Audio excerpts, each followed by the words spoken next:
يا وجيه الدين والكرم. اعوذ باللہ من الشیطان الرجیم. بسم اللہ الرحمن الرحیم. الحمد للہ رب العالمین والعاقبۃ للمتقین والصلاۃ والسلام علی سید الانبیاء والمرسلین وعلی آلہ واصحابہ اجمعین.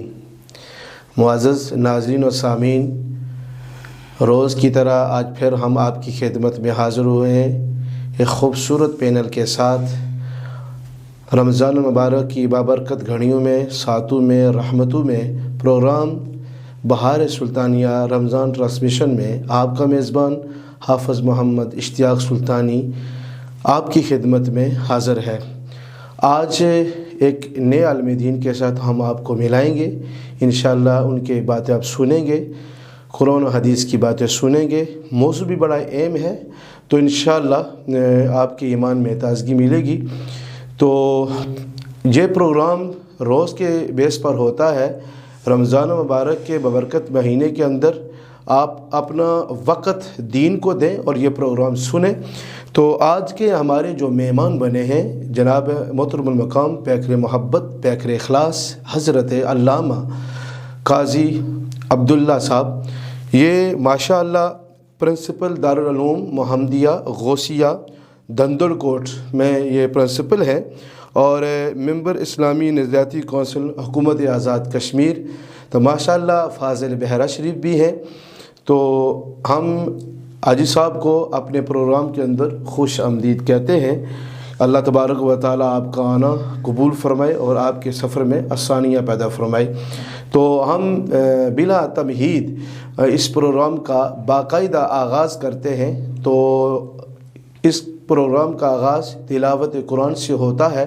تو میں حافظ محمد حسن سے گزارش کروں گا کہ وہ اس پروگرام کا آغاز کریں اور ساتھ ہی حضور صلی اللہ علیہ وسلم کی بارگاہ میں مدح سرائی بھی پیش کریں گے. اعوذ باللہ من الشیطان الرجیم. بسم اللہ الرحمن الرحیم. تبت یدا ابی لہب وتب اللہ اکبر. ما اغنى عنه ماله وما كسب سبحان اللہ. سيصلى نارا ذات لهب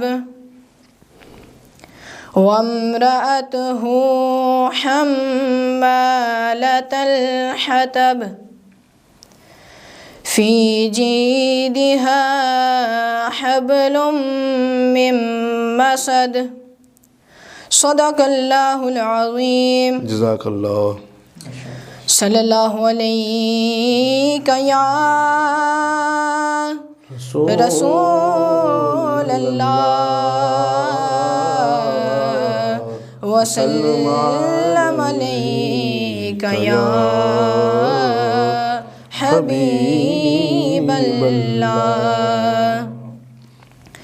چمک تجھ سے پاتے ہیں سب پانے والے، چمک تجھ سے پاتے ہیں سب پانے والے. میرا دل بھی چمکا دے چمکانے والے، میرا دل بھی چمکا دے چمکانے والے. میں مجرم ہوں آقا مجھے ساتھ لے لو. میں مجرم ہوں آقا مجھے ساتھ لے لو کہ راستے میں ہے جب جا تھانے والے، کے راستے میں ہے جب جا تھانے والے چمک تجھ سے پاتے ہیں سب پانے والے برستا نہیں دیکھ کر ابر رحمت برستا نہیں دیکھ کر ابر رحمت بدوں پر بھی برسا دے برسانے والے بدوں پر بھی برسا دے برسانے والے چمک تجھ سے پاتے ہیں سب پانے والے میرا دل بھی چمکا دے چمکانے والے. ماشاءاللہ سبحان اللہ جزاک اللہ. بڑے ہی پیاری آواز میں قرآن کی تلاوت فرما رہے تھے جناب حافظ محمد حسن، اور ساتھ ہی حضور صلی اللہ علیہ وسلم کی بارگاہ اقدس کے اندر محبتوں کے پھول نشاور کر رہے تھے. تو ہم پروگرام کی اگلی نشست کی طرف آتے ہیں. تو اگلی ہمارے آج کا جو موضوع ہے وہ بڑا اہم ہے کہ کیونکہ مغفرت کا عشرہ جاری ہے، اس مغفرت کے عشرے کے اندر انسان کو یہ موضوع بڑا ہی اہم ہے، یعنی کہ توبہ آپ کریں گے تو اس توبہ کی شرائط بہت زیادہ ہیں. توبہ کس طرح کرنی ہے، کس انداز سے کرنی ہے، قرآن میں اس کا کیا حکم ہے، حدیث کے اندر اس کا کیا حکم ہے، یہ انشاءاللہ ہم جناب محترم مقام پیکر محبت پیکر اخلاص حضرت علامہ قاضی عبداللہ صاحب سے ہم سنیں گے تو ایمان میں تازگی ملے گی. سب سے پہلے میں قاضی صاحب آپ کو اپنے پروگرام کے اندر خوش آمدید کہتا ہوں. شکریہ کہ آپ نے اس مصروف زندگی سے ٹائم نکالا اس پروگرام کے لیے. یقیناً اللہ آپ کو اس کا اجر عطا فرمائے گا. تو ایسا ہم پہلے سوال کی طرف آتے ہیں کہ بہت سے لوگ توبہ تو کرتے ہیں، لیکن توبہ کی صحیح ڈیفینیشن ہے، توبہ کی جو تعریف ہے قرآن کے اندر حدیث کے اندر، اس کے بارے میں ذرا ناظرین کو بتائیں. بسم اللہ الرحمن الرحیم. سب سے پہلے تو میں آپ کا شکریہ ادا کرتا ہوں کہ آپ نے مجھے اس خوبصورت پروگرام میں آنے کا موقع عطا کیا. اللہ تعالیٰ آپ کو بھی جزائے خیر عطا فرمائے. آمین ثم آمین. اور ان بابرکت گھڑیوں میں آپ جو موضوعات لے کر چل رہے ہیں اور جو موضوع آپ نے مجھے دیا، سب سے پہلے تو توبہ کہتے کسے ہیں؟ جی توبہ کا لغوی معنی ہے لوٹ آنا، جی واپس آنا. اللہ اکبر. یعنی اصطلاحی مفہوم یہ لے لیں کہ بندہ اللہ تعالیٰ کی نافرمانی کی وجہ سے جی جس روش پہ، جس ڈگر پہ، جس راستے پہ چل رہا ہو، جی جی اس کو ترک کر کے جی اس راستے پہ آ جانا جس راستے پہ اللہ تعالیٰ چاہتا ہے کہ چلے. جی یعنی یہ سمجھ لیں کہ غلط راستے کو چھوڑ کے صحیح راستے پہ چل نکلنا، یہ جو ہے توبہ کا مفہوم ہے. جی بالکل. اور قرآن پاک میں ہے، اللہ تعالیٰ نے فرمایا توبو الی اللہ جمیعا ایھا المؤمنون لعلکم تفلحون، کہ اے ایمان والو، اے مومنو، اللہ کی بارگاہ میں رجوع کرو، اللہ کی بارگاہ میں توبہ کرو تاکہ تم فلاح پا جاؤ. جی اب یہ بات بھی ذہن میں رہے کہ جو ملائکہ ہیں، جی جو فرشتے ہیں، اللہ کی نوری مخلوق، جی ان کے اندر اللہ تعالیٰ نے گناہ کی صلاحیت رکھی کوئی نہیں. جی بالکل یہ بات ہے. جب ان کے اندر گناہ کی صلاحیت ہی نہیں تو وہ گناہ کیسے کریں گے؟ بالکل. لیکن جہاں تک انسان کی بات ہے، میرے کریم پروردگار نے فرمایا فَأَلْهَمَهَا فَجُورَهَا وَتَقْوَاهَا، بالکل کہ ہم نے اس کے اندر فسق و فجور کی صلاحیت بھی رکھی ہے، ہم نے اس کے اندر تقوی و طہارت کی بھی صلاحیت رکھی ہے. جی جی بالکل یہ بات. اور دوسرے مقام پہ میرے رب نے فرمایا وَهَدَيْنَاهُ النَّجْدَيْنِ، ہم نے اس کے سامنے دونوں راستے بھی رکھ دیے. جی بالکل. عقل و شعور سے بھی نواز دیا ہے. اب یہ چاہے تو توبہ کے راستے پہ چلتا ہوا، اللہ کی فرما برداری کے راستے پہ چلتا ہوا دائمی نعمتوں کے گھر جنت میں پہنچے. اور اگر وہ توبہ نہیں کرے گا، غلط راستے پہ چلے گا، تو پھر اس کا انجام سارے جانتے ہیں، بحیثیت مسلمان کہ وہ کہاں جائے. جی بالکل. علامہ صاحب یہ کہ انبیاء کے بعد سب سے مقدس جو جماعت ہے وہ صحابہ کرام کی جماعت ہے۔ تو صحابہ کرام کی جو زندگی ہم پڑھتے آ رہے ہیں، سنتے آ رہے ہیں، علماء سے سن رہے ہیں اور کتابوں میں ان کے واقعات درج ہیں۔ صحابہ کرام کا توبہ کا انداز کیا تھا، پھر صحابہ کے بعد بڑے مقدس، اس کے بعد تابعین ہیں، سلف صالحین ہیں، بزرگان دین ہیں، ان کی توبہ کا انداز کیا تھا، کس انداز سے توبہ کرتے تھے، ان کی کیفیت کا عالم کیا تھا؟ اب یہ ایک دیکھا جائے ایک لمبا موضوع ہے، میں صرف ایک دو باتیں عرض کروں گا۔ ایک اللہ والے تھے ہمارے سلف صالحین میں سے، ان کا معمول تھا کہ رات کو دیر تک وہ عبادت کرتے۔ ایک دن ایسے ہوا دیر تک وہ عبادت کرتے رہے اور پھر رات کے آخری حصے میں ان کی آنکھ لگ گئی۔ بالکل۔ جب فجر کا وقت ہوا وہ بیدار نہ ہو سکے، اور جب بالکل فجر کے اختتامی لمحات تھے تو دروازے پہ دستک ہوئی۔ وہ اٹھے، جا کے دروازہ کھولا تو دیکھا سامنے شیطان لعین کھڑا تھا۔ پوچھا تو میرے دروازے پہ کدھر؟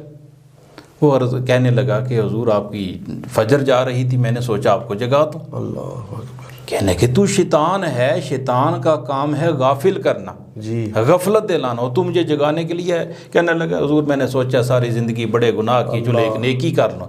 آپ نے فرمایا نہیں، اللہ والے تھے، نہیں اتقوا من فراست المومن انہ ینظر بنور اللہ، تعالیٰ کے مومن کی فراست سے ڈرو، بے شک وہ اللہ کے نور سے دیکھتا ہے۔ آپ نے فرمایا یہ نہیں ہو سکتا، تو شیطان ہے، تیری فطرت میں یہ چیز نہیں ہے کہ تو جگائے، سچی بات بتا۔ اس نے کہا اچھا حضرت مجبور کرتے ہیں تو پھر سنیں۔ حقیقت یہ ہے کہ آپ کو یاد ہوگا کچھ عرصہ پہلے بھی آپ کی نماز فجر رہ گئی تھی، قضا ہوگی۔ جب آپ بیدار ہوئے سورج طلوع ہو چکا تھا تو آپ اللہ کے خوف سے اتنا روئے اور اللہ کی رحمت کو اتنا اپنی طرف متوجہ کر لیا کہ نماز آپ کی ایک رہ گئی تھی، اللہ نے آپ کو 70 نمازوں کا ثواب عطا کیا۔ اور آج اس لیے جگانے آیا ہوں، اٹھیے اور ایک ہی نماز کا ثواب لیجیے۔ جی یہاں سے محسوس کرنا چاہیے کہ شیطان جو ہے کتنا بڑا دشمن ہے انسان کا۔ احمد صاحب توبہ کے ویسے واقعات تو سوشل میڈیا میں بھرے ہوئے ہیں، کتابوں میں بھرے ہوئے، لیکن ایسی کوئی بات آج ہمارے ناظرین کو بتائیں کہ جس سے کوئی، جتنے بھی ہمارے پروگرام سن رہے، کوئی ایک کی زندگی بھی اگر جو چینج ہو گئی ہے تو اس کا بہت بڑا اجر ہے۔ کوئی ایسا واقعہ جو زندگی کو تبدیل کرنے والا ہے۔ ایک حدیث پاک ہے، حضور نبی کریم صلی اللہ علیہ وآلہ وسلم تشریف فرما ہیں، جبرائیل امین حاضر خدمت ہوئے، عرض کرنے لگے یا رسول اللہ صلی اللہ علیہ وسلم، یہ اسلام کا ابتدائی زمانہ، اور آپ جانتے ہیں کہ جو اسلام کا ابتدائی زمانہ بڑی تکالیف، بڑی آزمائشیں اور کفار کی بڑی ایذا رسانیاں، تو بڑی وہ آزمائش کا دور تھا۔ تو عرض کرنے لگے کہ یا رسول اللہ 2 آپشن ہیں، جدید زبان میں کہہ لیں 2 آپشن ہیں۔ ایک تو یہ کہ یہ جتنے پہاڑ ہیں یہ سارے سونے کے بنا دیے جائیں، نہ صرف سونے کے بنا دیے جائیں بلکہ یہ بن کے آپ کے ساتھ چلیں، آپ جہاں چاہیں اٹھائیں خرچ کریں، اور یہ جو کفار آپ کی مخالفت کرتے ہیں یہ جب آپ کا معجزہ دیکھیں گے اور اتنا مال و دولت آپ کے پاس ہے تو کھنچے ہوئے چلے آ جائیں گے، آسانیاں پیدا ہو جائیں گی۔ ایک تو یہ ہے، اور دوسرا یہ ہے کہ یہ چیز نہ لیں بلکہ اس کی جگہ یہ لے لیں کہ قیامت تک کے لیے آپ کی امت کے لیے توبہ کا دروازہ کھول دیا جائے۔ اللہ اکبر۔ اللہ کے پیارے رسول جو رحمت للعالمین بھی ہیں، انیس الغریبین بھی ہیں، شفیع المذنبین بھی ہیں، آپ نے فرمایا جبرائیل اللہ کی بارگاہ میں جا کے عرض کر، میں طائف کے بازاروں میں پتھر کھا سکتا ہوں، اللہ، میں احد کے میدان میں دندان شہید کرا لوں گا، لیکن میں یہ چاہتا ہوں کہ قیامت تک میری امت کے لیے توبہ کا دروازہ کھول دیا جائے۔ سبحان اللہ، توبہ کا دروازہ۔ سبحان اللہ۔ اب اگر وہ پہاڑ سونے کے بن جاتے اس کا فائدہ کہاں تھا؟ دنیا میں، لیکن یہ جو توبہ کا دروازہ قیامت تک کھل گیا ہے اس کا فائدہ ہمیں آخرت میں۔ اللہ اکبر۔ اس لیے جو ہے اللہ کی ذات وہ ہے کہ جب بندہ اللہ کی بارگاہ میں رجوع کرتا ہے تو یہ عمل اللہ کو بڑا پسند ہے۔ یا آگے والی بات یہی ہے جو میں پوچھنا آپ سے چاہتا تھا کہ اللہ کس بات پر زیادہ خوش ہوتا ہے؟ تو میرے خیال میں آپ نے پہلے ہی تشریح کر دی کہ اللہ جو بندہ گناہ کر کے، گناہ کرنے کے بعد پھر توبہ کی طرف آتا ہے، اور ایسی توبہ کہ جیسے توبۃ النصوحہ، بہترین توبہ جو ہے جو اس کے بعد کبھی بھی گناہ کی طرف نہ آئے، اس سے اللہ بہت زیادہ خوش ہوتا ہے۔ تو آگے ہے کہ علامہ صاحب کی انسان کو دن کے اندر کتنی بار توبہ کرنی چاہیے، اور نماز کے بعد توبہ کا انداز کیسا ہونا چاہیے، ذرا اس پر روشنی ڈالی جی۔ ویسے تو حدیث پاک میں آتا ہے حضور نبی کریم صلی اللہ علیہ وسلم ہر روز 100 دفعہ توبہ کرتے تھے، حالانکہ آپ تو معصومان الخطا ہیں، گناہوں سے پاک ہیں، تو ہمیں ہر وقت توبہ کرنی چاہیے۔ آپ نے نماز کا ذکر کیا، ہم سلام پھیریں تو اس وقت بھی ہمیں یہی کہنا چاہیے اللہ اکبر استغفر اللہ استغفر اللہ۔ اللہ بندہ سوچے میں نے نماز پڑھی ہے، اللہ کی عبادت کی ہے، اس سے اچھا عمل کیا ہو سکتا ہے؟ لیکن یہاں بھی استغفار کیوں؟ اس لیے تاکہ یہ اصل میں اللہ بندے کی طرف سے عجز کا اظہار ہے، یا اللہ میں نے تیری عبادت تو کی ہے لیکن تیری عبادت کا حق ادا نہیں کر سکتا۔ اللہ والے تھے، اللہ کو راضی بھی کرتے تھے، اور جتنا راضی کرتے تھے، شیخ سعدی علیہ رحمہ نے بڑا خوبصورت واقعہ لکھا، بیان کرتے ہیں کہ ہم حرم کعبہ میں تھے، عشاء کی نماز پڑھی، ہم نے ایک شخص کو دیکھا کعبے کے سامنے آ کے سجدہ ریز ہو جاتا ہے، رونا شروع کرتے تھے، اور اس کے رونے میں اتنا درد ہے کہ جو بھی طواف کرتے ہوئے قریب سے گزرتا ہے اس کی آنکھوں میں بھی آنسو آ جاتے ہیں، کعبے کے در و دیوار جو ہیں وہ سمجھ لیں افسردہ ہو جاتے ہیں، روتے اور رو رو کے کہتے ہیں یا اللہ مجھے بخش دے، یا اللہ مجھے بخش دے۔ اور جب آدھی رات کا وقت گزر گیا ان کے الفاظ میں تبدیلی آئی اور کہنے لگے یا اللہ اگر تو مجھے نہیں بخشتا تو پھر قیامت والے دن مجھے اندھا کر کے اٹھانا، رسول اللہ کی بارگاہ میں مجھے شرمسار نہ کرنا۔ اللہ اکبر۔ اب شیخ سعدی فرماتے ہیں لوگ کٹھے ہوئے، ان کو ہلایا، نہ اٹھے، پکڑ کے زبردستی بٹھایا، رو رو کے ان کی آنکھیں سرخ ہو چکی تھی، کہنے لگے اے شخص تو کہاں سے آیا ہے، تو کون ہے؟ اللہ تو بڑا رحیم ہے، بڑا کریم ہے، بڑے بڑے گناہ معاف کر دیتا ہے، تو نے کون سا ایسا پاپ کر لیا ہے جو ساری رات جو ہے تو روتے ہوئے گزار دی، تیرے وجہ سے دیکھ لو پورا حرم سوگوار ہے، کعبے کے در و دیوار سوگوار ہے۔ تو اس نے کہا میں آیا تو بغداد سے ہوں، لوگ مجھے عبد القادر کہتے ہیں، لوگ مجھے عبد القادر کہتے ہیں۔ اب دیکھیں کتنا بڑا مقام، لیکن جتنا بڑا مقام ہے خشیت الہی کا بھی اتنا بڑا جذبہ ہے۔ اگر ایسی ہستیاں ممبر پہ بیٹھ کے کہہ دیں کہ قدمی حاضی علی رکبت کل ولی، تو ایسے لوگوں کو زیب دیا کرتا ہے۔ بے شک بے شک۔ تو اللہ کی بارگاہ میں ہر وقت ہی رجوع کرتے رہنا چاہیے۔ جی بالکل۔ تو جی ناظرین، باتیں اور بھی علامہ صاحب سے سننے کا دل کر رہا تھا، لیکن انسان کی زندگی اگر تبدیل ہونا شروع ہو جائے تو ایک بات پر تبدیل ہو جاتی ہے، یہ مغفرت کا عشرہ جو چل رہا ہے، یاد رکھیں کہ یہ خصوصی جو پیکج رب کی طرف سے ہمیں ملے ہیں، رحمت کا جو رحمت کے 10 دن اللہ کی رحمتیں چم برس رہی تھی، اور اللہ کی اب مغفرت جو ہے نا پکار رہی ہے کہ ہے کوئی آج اس عشرے میں مغفرت کی دعا کرنے والا۔ تو توبہ کا جو آج کا جو موضوع تھا، اس سے ہمیں یہ سبق حاصل کرنا چاہیے کہ ہر وقت اللہ کی بارگاہ میں چلتے پھرتے، اٹھتے بیٹھتے، نماز کے بعد، ذکر کے بعد توبہ کرتے رہیں۔ آپ دیکھتے رہیں یہی پروگرام، انشاءاللہ کل آپ کے ساتھ پھر ملیں گے ایک نئے مہمان کے ساتھ، ایک نئے موضوع کے ساتھ۔ اس وقت کے لیے اجازت دیجیے، آپ کا میزبان حافظ محمد اشتیاق سلطانی پھر آپ کی خدمت میں حاضر ہوگا۔